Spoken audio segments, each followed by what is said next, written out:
दर्शक बंधु स्वभाव कविंकर कालजयी काव्यकृति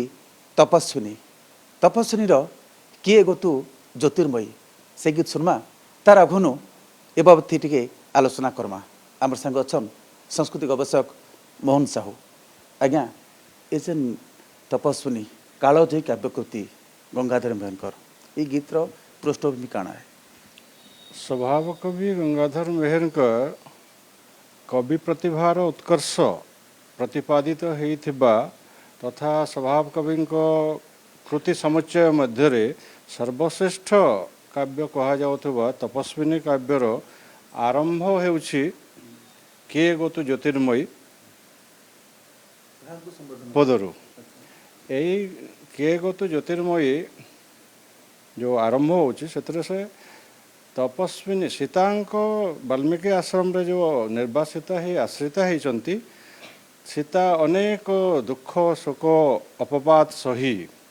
से जमिति निआरे पड़ी पड़ी गोटे शुद्ध सुवर्ण तार ज्योति जेपरी विकरित करिथाए तार विकिरण होता है सेहीपरि सीतांकर ज्योति रूप तांकर ज्योतिर्मयी रूप ही यही काव्य स्वभाव कवि गंगाधर मेहर चित्रित करने चेष्टा करिसंती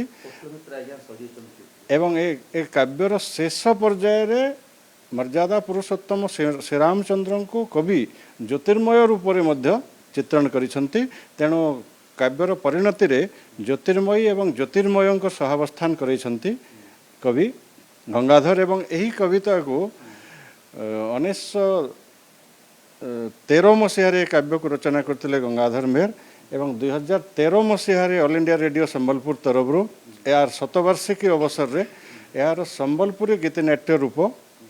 प्रसारित होता जार कि संगीत रचना करते पंडित प्रफुल्ल कुमार मित्र एवं यहाँ को समवेत कंठरे रेकर्डिंग करा जाइथिला ऑल इंडिया रेडियो स्टूडियो रे एवं एथिरे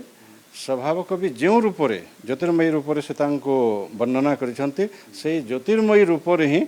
किपरि ताको प्रतिपादित करा जाई परिबो श्रोता मानक मध्यरे तार चेष्टा करिसंती पंडित प्रफुल्ल मित्र। मित्र आज्ञा हमर संग अछन तेणु निसे आपन मित्र आज्ञा हमर संग अछन प्रफुल्ल मित्र आउ ताको पूरा टीम अछन हमें अनुरोध करमु फेर गाए से गीतर की स्टार्ट करबे।